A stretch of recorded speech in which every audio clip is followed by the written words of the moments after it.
Welcome back, everybody. Thanks for joining us. It's Mr. Reality, joined by psychic medium Liz Cross, and we're going to try part two of Amy Lynn Bradley. Liz, how are you doing?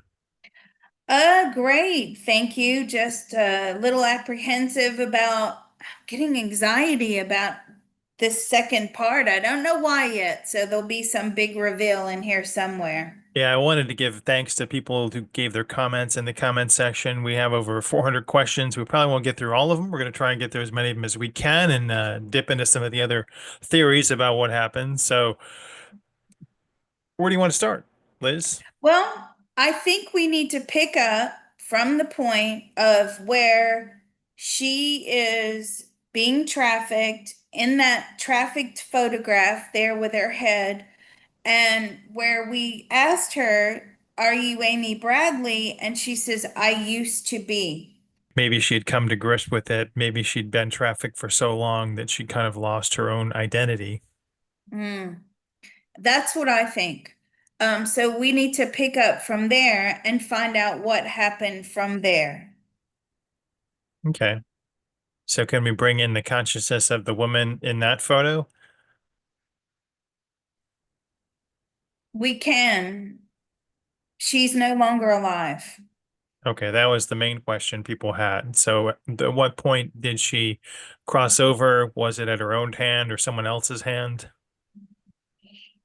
At which point did you cross over? At which point? Um, it actually wasn't too long ago. How many years ago?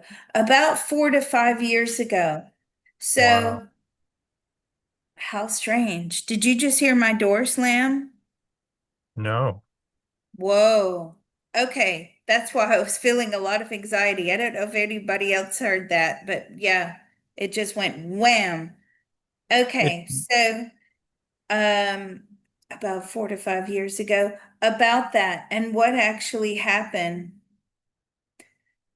It was a drug overdose. Yeah. Were you still being trafficked? She was still being trafficked. So I know that there was a big question of why didn't you phone your family? She couldn't. She was under lock and key 24/7. She wasn't allowed to talk to anyone. She wasn't allowed. Were you allowed near phones? No. Did you have a phone? They had a phone. Were you able to get a hold of that phone? No. Were you able to get near a computer? No. Were you basically kept in almost like a jail type of situation all the time? She was locked indoors.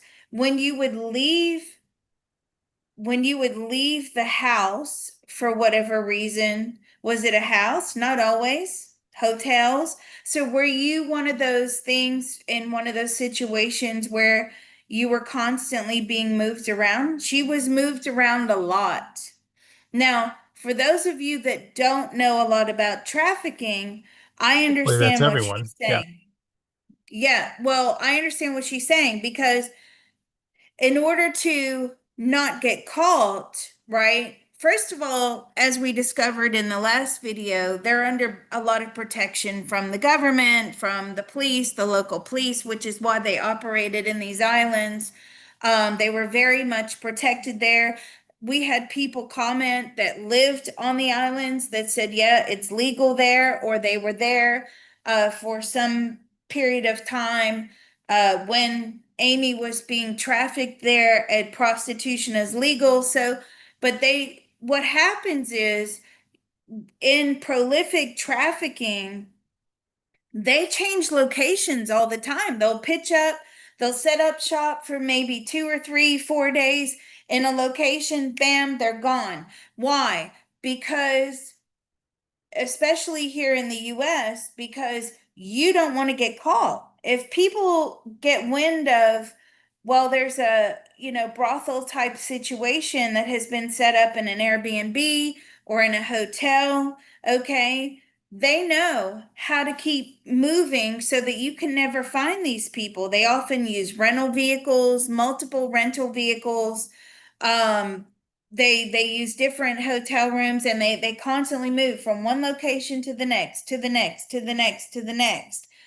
My thing is this, and I don't know because I don't hang around on the dark web, but my thing is like, well, how do you advertise? If you just pitch up, say, in LA, and then you move on to Portland, Oregon, and then you move on to Seattle, and how do you advertise yourselves? Because there has to be a way that you advertise that you have these services available for the locals, for 3 or 4 days, and then you're moving. So that would be the thing. So let's ask her this question, and I don't know if she'll know the answer to this. How were you advertised? No, see, she said they took care of all the advertising. So I'm going to go back into the gang, and I'm going to grab the gang as an entity. Is Yellow still part of your gang 20 years on?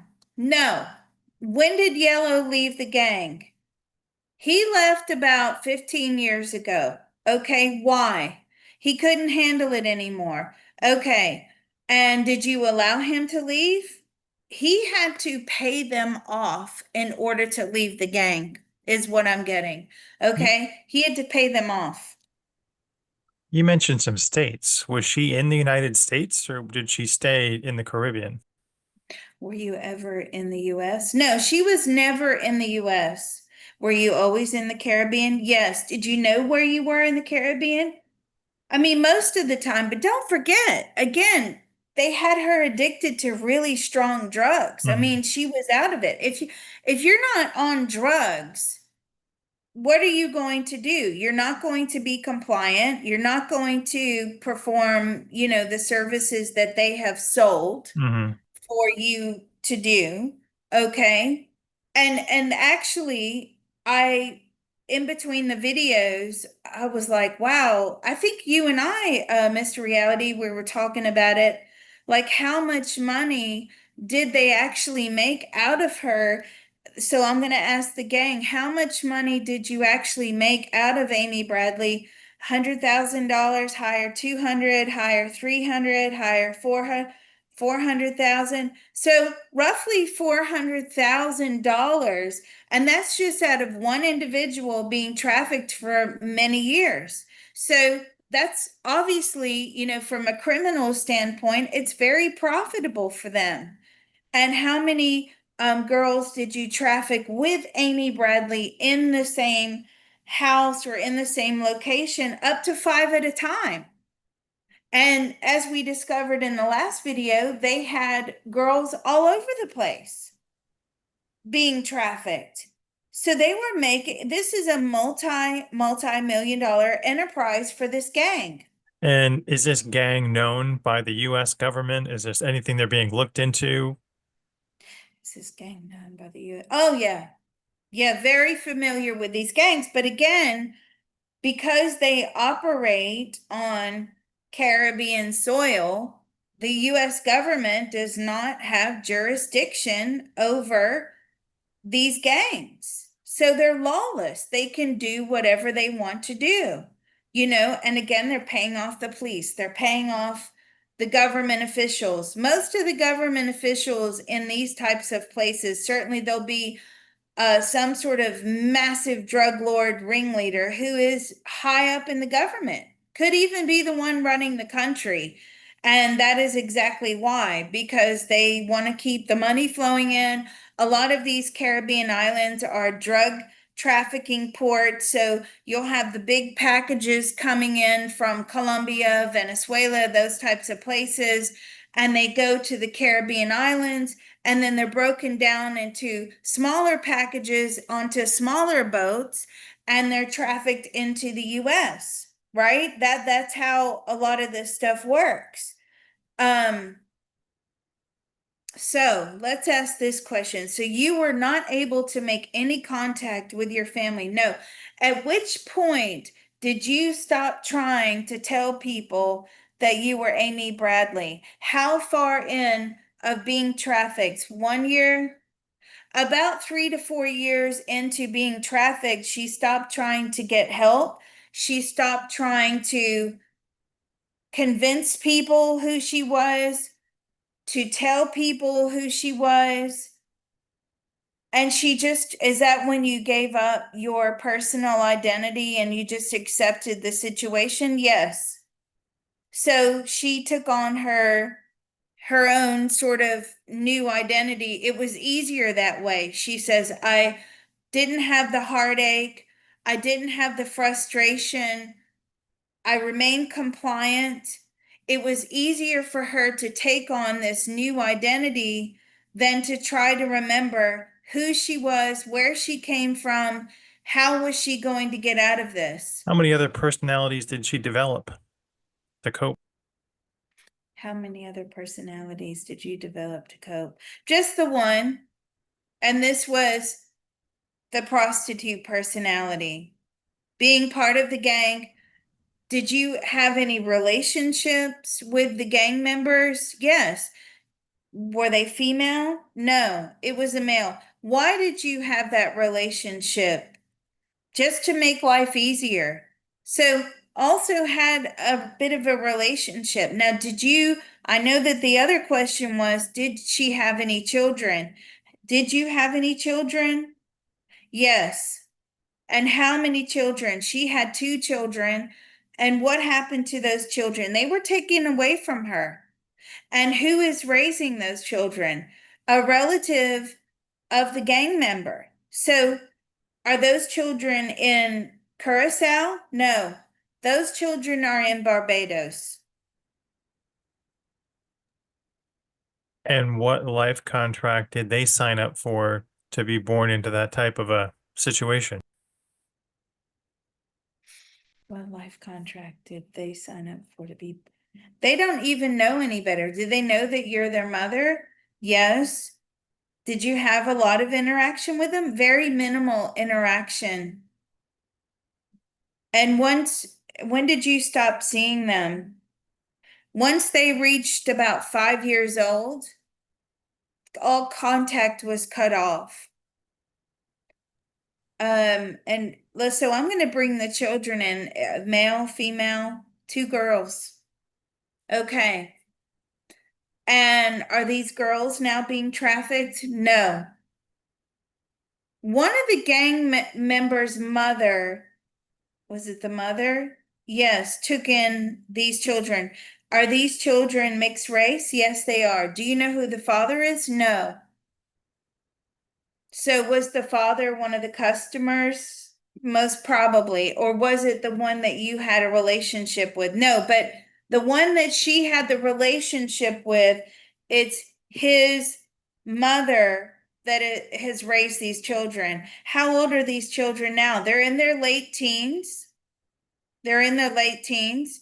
And did you have them one right after the other? Pretty much. Were you still working while you were pregnant with them? No, she wasn't. So what happened then? Were you being given drugs? Yes, she was still taking drugs while she was pregnant. She couldn't not take drugs. Hmm. And if anybody knows anything about addictions and withdrawals and things like that, withdrawals can kill you. I mean, yes, it can kill the babies. Of course it can. Do I advocate for that? No. Do I advocate that anybody should be doing drugs or smoking or drinking or anything when they're pregnant? I mean, when I was pregnant, I wouldn't even take an asprin. Well, I that's wouldn't take good. Right. anything. You just suffered. If you had headache, you suffered through it. Too bad. All right. But from her standpoint, she couldn't she couldn't, you know, not take the drugs because it would send her into withdrawal. So I know that Good. another question is obviously the next question is going to be, where did she have these children? Did you have them in the hospital? And she did. But again, the gang were there. They surrounded her. She wasn't allowed to talk. They spoke for her. And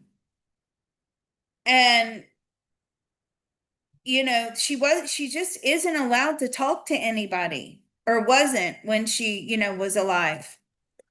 All right, some disappearance details. It's been speculated that her father saw her on the balcony at 3:30, 4:30, or 5:30, and she left a shoe there. So was she actually asleep on the balcony, or how did she go and see yellow? Was she seeking extra drugs to see him? Oh, okay. And there's also another theory about that as well. So let's answer that question first. What did you leave the room? She did leave the room. And why did you leave the room? To go get marijuana. And was that from Yellow? Yes, Yellow and his associates. Now there was some talk of she was sat around with 4 or 5 people when her brother left. Are Hmm. those the people that were going to sell you drugs? Yeah, they had access to drugs. Did you regularly smoke marijuana? She did. Um, Now one theory is that during a cruise, and I've never been on a cruise, so our cruise people out there will be able to answer to this. But what happens is that there's warning signs in the room that says, do not have your balcony door open and try to open your cabin door to go to the main hallway while the balcony door is open because it's very difficult to open the door. Apparently it creates a wind tunnel. So what did Liz do?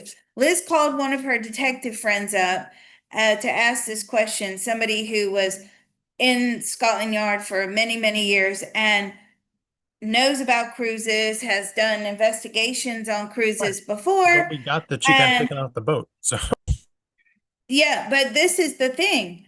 The balcony door was left open, and the theory is that she went over the balcony, right? We know that she didn't from talking to her oh, it's now moot. and from doing all the mind probes, but a guy who's written a book says that the balcony door was left open. There would be no way she could open that cabin door without it causing great difficulty and not waking up the family. Clearly, he's never been on a boat. That's not true. So it's ridiculous and preposterous, and he's just trying to sell books, it sounds like. Um, Well, it didn't create a wind tunnel, apparently. I asked the detective and he said, no, it doesn't create a wind tunnel. Yes, it does make the cabin door exceptionally difficult to open, but it doesn't mean that you cannot open the cabin door. You can open the cabin door and you can control it as the cabin door is closing so that it does not slam shut. got a lot Because of questions to get through. I know, but CCTV that's footage. okay. People ask about security footage. Did they have that in 1998, or was it like a not a thing they had? And was it covered up? Was the CCTV? Well, let's bring in the captain, that guy in the boat. Can we bring him in, the guy, the shifty bloke? That he's very dodgy. The I one don't that know. said, I we're haven't seen not him. going to report her missing. We're not going to alarm the passengers. We're not going to prevent the passengers from getting off the boat. All right, this is the cruise director. I guess he played the part of the cruise director, and you wanted to ask him some questions. Yeah, so let's ask him. The CCTV on the boat. There wasn't very much at that time, very small amounts of CCTV. Did you check it? No, not until much later. And when was that checked? It was when the FBI, yeah, when the investigators asked for the CCTV. Did you actually care that Amy Bradley went missing at the time? Did you care? No. Did Did he you have a foot in the drug actually? pie? Oh, were you part of the drug pie? Did you know that Yellow and the gang were operate? He heard rumors. Did you know exactly who was peddling the drugs on the boat? He knew. Were you taking the drugs yourself? Mm, bingo. Was he getting a cut? Were you getting a cut? Sometimes. Were you taking drugs? He was. He was taking drugs as well. And is this where you got the drugs from? Sometimes. How many people were peddling drugs on the boat? Several. Did you know that there were people, gangs operating on the boat that were uh, taking people into human trafficking? No, he did not know that. But he'd had prostitutes on the boats before. That was a known thing as well. So prostitution, did you believe Amy was a prostitute? No. He believes that she was there with her family. Did It it was. surprise you when Amy went missing? No. Did you care? No. Do you care now? Somewhat. Hmm. Sounds like a not a very nice fellow. Um, there were some questions about Amy and her dad and a relationship that she had with her dad that she may have come out to him and that he was angry with her. And so is there any truth to that? Is there any truth to that? That you came out to your dad or your family and that they were angry? No. People want to know, was she bisexual, a lesbian, experimenting? Were you bisexual? I mean, she had had sex with men before the abduction. She wasn't quite sure, but it was more confirmed when she was getting into relationships with women. But I'm saying, but there was talk of you had a boyfriend as well. She says, Mhm. yes, that's right. So why did you have a boyfriend? She's like, I really don't know. Just to see if it was what I wanted for sure. Was there any sort of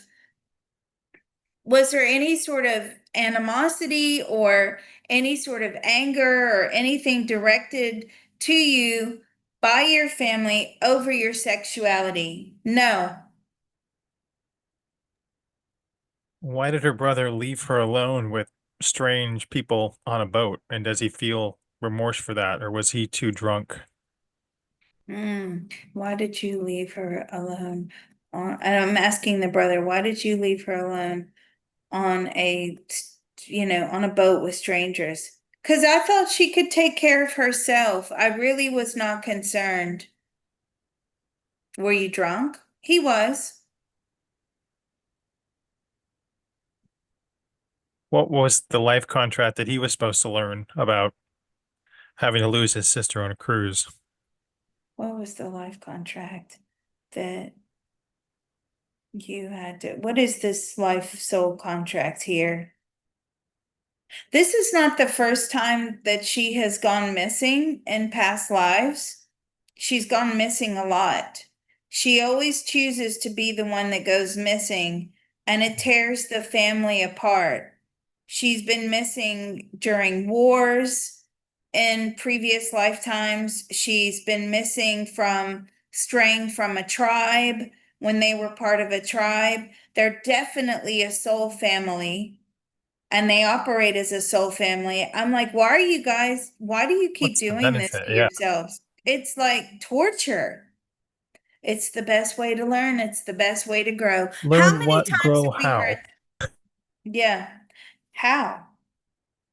Because it puts you through the ringer It of does, but emotions.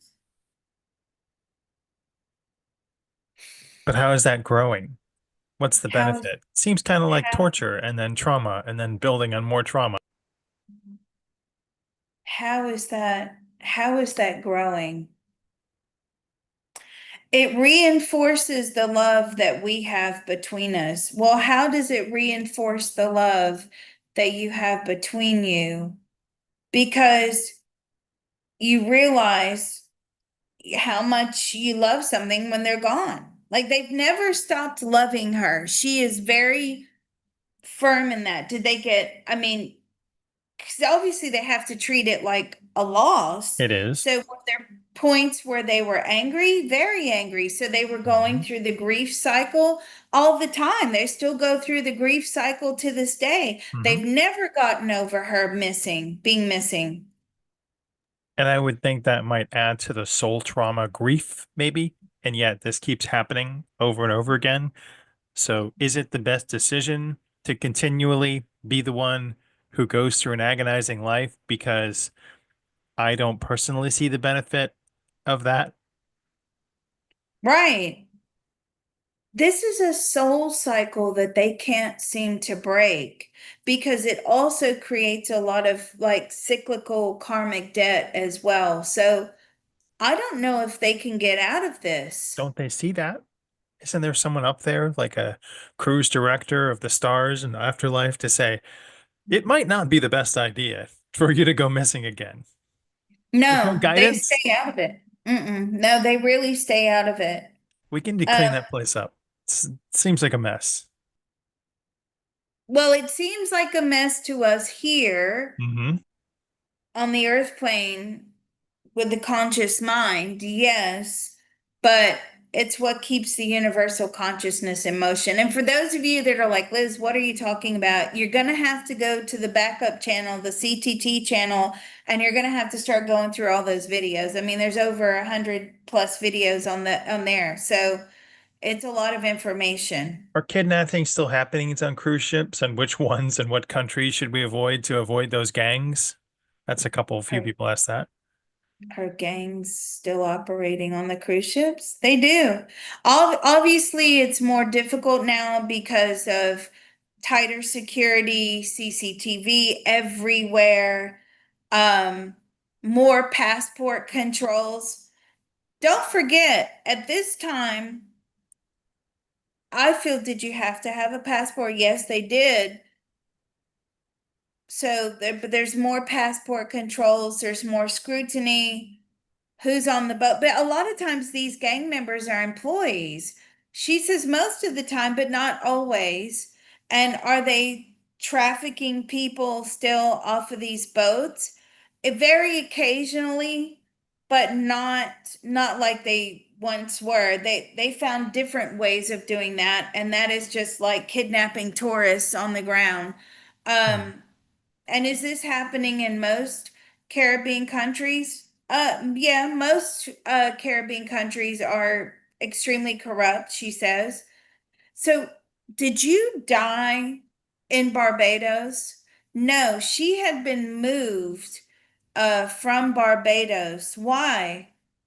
People were getting too familiar with her um after the sighting. So after the sighting, the rumors, were there people coming down there, because there's a lot of sleuths out there, right? Just citizen sleuths. Were they coming down to Barbados? Yes, they were. They were coming down to Barbados looking for her. And it just got too hairy, as she says. So they then moved her. And so where did they move you to? Did they move you to another large island? They did. Ooh, they moved her to Aruba. Hmm. That's where she passed. How can her family heal from this trauma in their lifetime? No, they'll never heal from this. No, that is a firm no. How does that They will. benefit them then? How does this benefit them? How does this benefit them? Well, they go through hell on the earth plane. Hmm. And when they're up in spirit, she says, it's like this massive reunion. They're all back together again. And how are we going to go missing in the next lifetime? Really? Yeah. They kind of seem like they're broken. You had mentioned in the other video that she and Yellow had soul path interactions before and that they were married. How many of them has she had? How many lifetimes has Amy had as a human? And how many of those has she played the missing victim? How many lifetimes have you played the missing victim? About six now. 6 lifetimes, at least six. And was Yellow involved in that? No, because he was one of those lifetimes. So you were like married or in a relationship with him, yes, and they had children. And she was abducted in that lifetime. There was some sort of war going on where the soldiers rode into town and they abducted the women, killed a lot of them. She was abducted and taken to the enemy, the side of the enemy. They never found her, and that was torture for Yellow, who was in that lifetime with her, and torture for the brother, and torture for the parents and everybody involved, the community. This just doesn't touch the family. This touches a lot of people around the world. This isn't just an immediate lesson for the family. Think about all the people that are so emotionally involved in I this think it was on case, right? Netflix too. Yeah. It touches them as well because obviously it's your worst nightmare. Your kid is missing. So it touches a lot of people. It touches the hearts of a lot of people. So the benefit, as in the soul benefit that they say is there, isn't just within the family, it's also within all of the witnesses, all of the watchers, all of the sleuths, all of the people that are so involved in this disappearance. You know, Yellow also had to go through a lot of life lessons because of her disappearance. And it really was about he had to break away from this bad boy behavior, this gang mentality. And has he broken? I mean, he has broken away. Is he hiding behind religion? Absolutely. I knew that. I knew that. Um, he's hiding behind religion. He's using it as an affront. You know, how could I be a bad person? How could I be involved with a gang? How could I be trafficking and peddling drugs if I am religious? And there's a large element of him, she's saying, that he wants to save himself for all the bad that he's done here. I mean, Hmm. you know, that gang has killed people, tortured people, obviously trafficked, you know, given sold dangerous drugs to people that have died. Were they involved in fentanyl as well? Yes. Heroin, cocaine, fentanyl. As the years went on, the drugs were getting stronger. People died. If you repent, are your sins forgiven? If you repent, are your sins forgiven? No, that's going to ruffle a lot of feathers. Was the captain involved in anything about the cover up on the boat? Mm, was the director, you mean the director, or the No, I mean the captain? captain. We talked about the director, but Was the captain involved in anything? No, the captain pretty much just stayed to themselves. Was the director involved in the cover up? Yeah, I mean, he wanted his boat to look clean and squeaky clean and law abiding, and he covered up all the time. All the time. He knew what was going on. one of the questions people keep bringing up is this Scientology angle. I didn't think there was anything to it, but was there any interaction between Scientologists and her? We don't want to offend the Scientology community, by the way. Please don't. We're just asking the question. Was there any interaction between you and the Scientology? Minimal. They were not involved in her disappearance. No. And She then was someone, going to go ahead. sport drugs. Someone So also asked about Yellow's daughter found pictures of white women in his suitcase. Were those other victims of trafficking, or were they just, did he have sort of this fetish where when he saw a picture, he would steal it? were those um, pictures in your suitcase of white women, were they potential? Oh, they were people that they were picking through. And did you still, yeah, the gang were the ones, did you steal that photograph of Amy? The gang did. The pictures of Amy when her card was marked. Her card was marked. They just had to isolate her away from the family. They already knew what they intended to do. And she was easy pickings, is what I'm getting. Like the fact that she was looking for drugs, it made it very easy for them. Um, were two girls elevator sighting with Yellow a real sighting? The two girls that saw her. in the elevator with yellow. That's correct. And then there's a taxi driver sighting as well. Was that real? The taxi driver said, yes. And she also tried to connect with, so whenever they were moving locations, whenever at any opportunity, she would, in the early years, she would try to get help. She would be beaten for that. She had contacted other, but they didn't want to know. They know the gangs on the island. They're scared to death of these gangs. They're not going to get involved. They're not going to risk their family. The ones that have come forward to say that they had seen her, I mean, that was a huge risk for them to actually say that. Was the taxi driver threatened? No, he wasn't actually threatened because it wasn't a credible sighting. But if you say, I know where Amy is, even if there's reward money, chances are you're never getting off that island. I mean, the reward money was a lot of money. It could change somebody's life on one of these islands, but they were never going to get off the island alive. I'm sure that's correct. And has she ever tried to contact her family from the spirit world? And what has she done to do that? She comes to her brother in his dreams, but I don't think he's connecting the dots there. But she has tried to communicate with him in his dreams many times.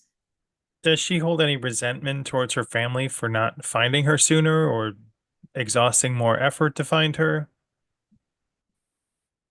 No.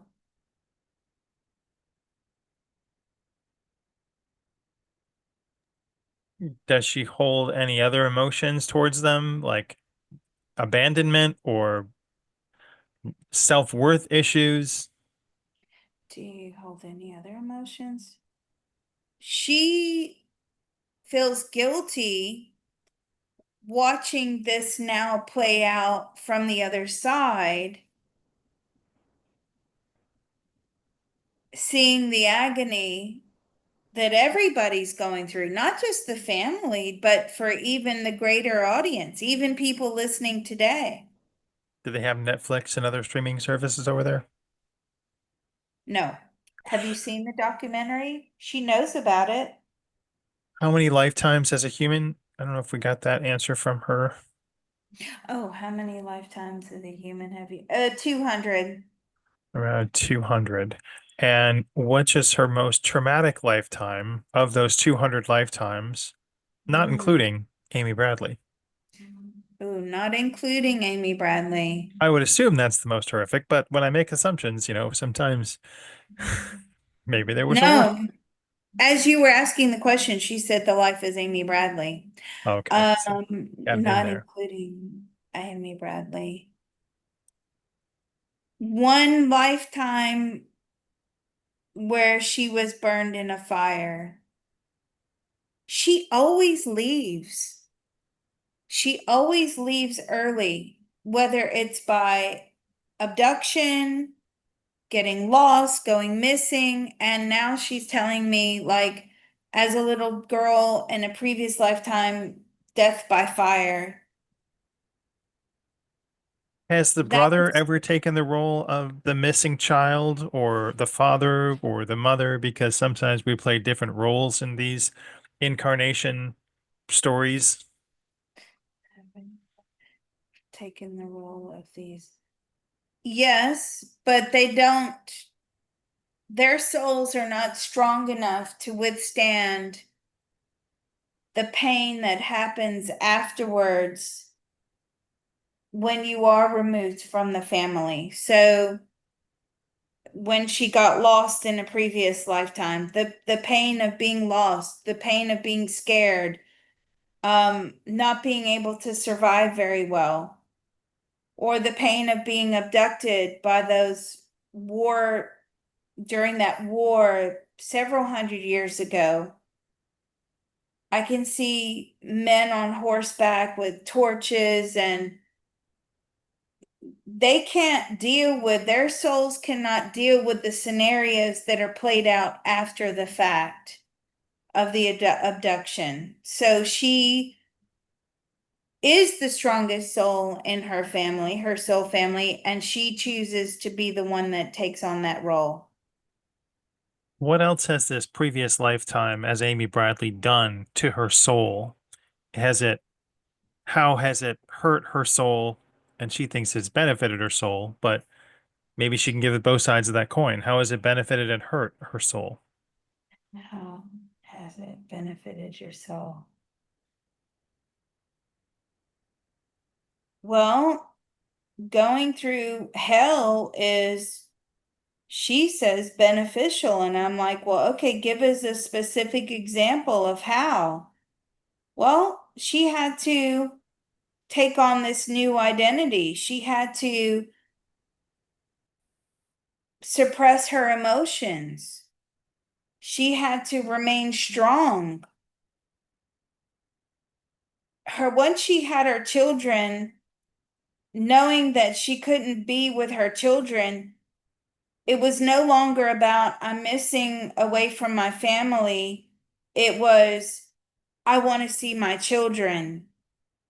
But whenever she would kick up a fuss about it, they would just, ply her with drugs. Um, it's torture.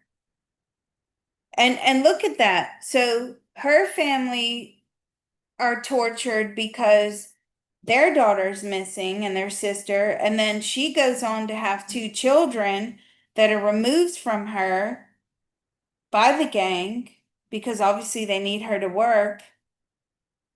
They did get her some birth control eventually, and but then she couldn't see her children. So it's kind of, the same thing.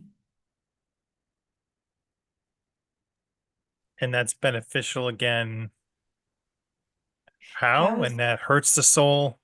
And that, I mean, I'm looking for a pattern to see I if know. maybe souls on the other side aren't making the best decisions. And I feel like a broken record when I say this, but Yeah. is that, do you see now that was a great decision because it hurt you in some way in this lifetime? You say it made the soul grow and be better, but help me as a human who doesn't like to experience trauma understand how that's better.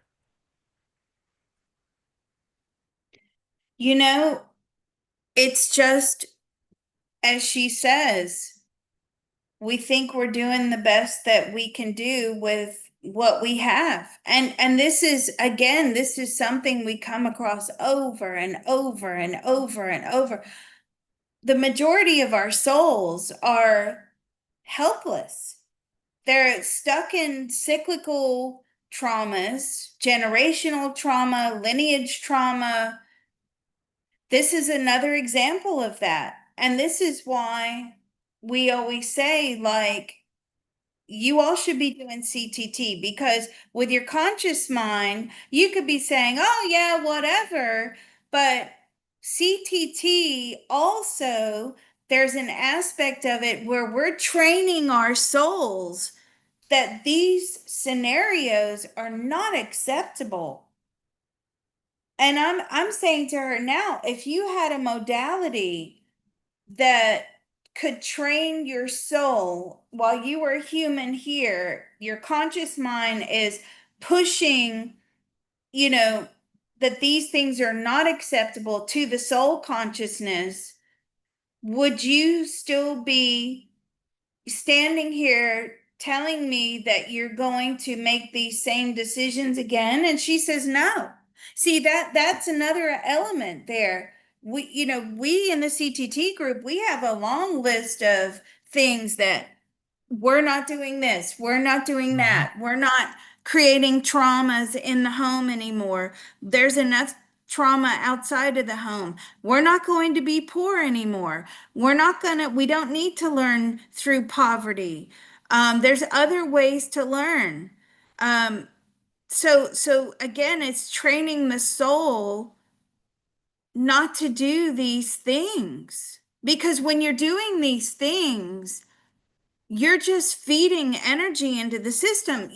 That's what the system thrives on. It thrives on the emotional energy that we're injecting into it to keep it sustained. Oh, Liz, if you don't know what I'm talking about, I can't go over it. You're just going to have to go down the CTT channel. But think about all the emotions, even just everybody watching the documentary, everybody involved with this case, emotionally invested in this case. You're also feeding the machine, right? And part of her soul says, well, I had to withdraw my emotions at one level, so she really wasn't feeding the machine, but yet she was I guess the sacrificial soul that caused everybody else to feed the machine. But again, these souls are just, they're flying blind. There's no manual up there that, oh, this is a good Hmm. idea. This isn't a good idea. You've even got advisors up there You should write that book. advising people, advising souls that, oh, you should put this into your contract as a human being, and they've never been humans themselves. Hmm. And there are no healing modalities or angelic counseling centers you can go to when you're on the other side. We'll call that the Deathsiders. No, it pretty much is down to souls and decisions. And this is something that we are working on as well. It's like this is a lack, right? Her being gone from the soul family, from the family on earth, that caused a huge lack. Well, why is it that we as souls have to resort to extreme lack? Like, what is that about? You tell me. Well, I will on a video probably next week, right? We're going to do that. We're going to probe the consciousness of lack and how we approach lack, because lack is, there's an element of lack which is great because it keeps you motivated and it has, it makes you face challenges and keeps you going through life. But then these extreme examples, like, what is this? Why on earth would we resort to extreme lack? Maybe if she went missing for an hour or two, okay, that is a gentle lack. It was enough to shake everybody up, but this extreme never be found, because she'll never be found. I'm not getting that she will ever be found. She's not out there. Her body will never be found. Probably dumped at Where sea, is maybe. where is your body? They burned it. Hmm. They wanted no physical evidence. So what happened? I mean, when you had the drug overdose, what happened? They plied her with so many drugs. She was begging for them, obviously, because they made her addicted. Was And that her her own body, hand drug overdose? it was at the hand of the gang. I mean, they were the ones that were plying her with the drugs, and they knew that her time was coming to an end. She wasn't really that attractive anymore. She looked like a major drug addict, very, very skinny, sunken face. Um, she wasn't attractive. So, she wasn't the first choice anymore when people would visit the brothels. They knew that she was coming to an end. They knew that. And she just OD'd. She just fell asleep and OD'd.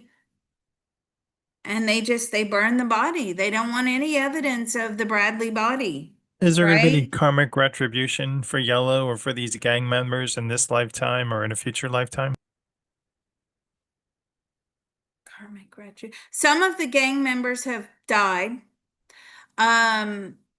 But of course, they're always replaced by others. Yellow will receive his karmic retribution in the next lifetime. He will be the victim of gang violence. Is that punishment enough? Well, according to the soul thinks that's sufficient punishment, but to our conscious minds here on the earth plane, no. I feel like I have a better justice system than up there. I feel like they're just not really planning it ahead. So in this lifetime, scot-free minister, I think he said someone posted that in the YouTube comments he was running a fake church somewhere.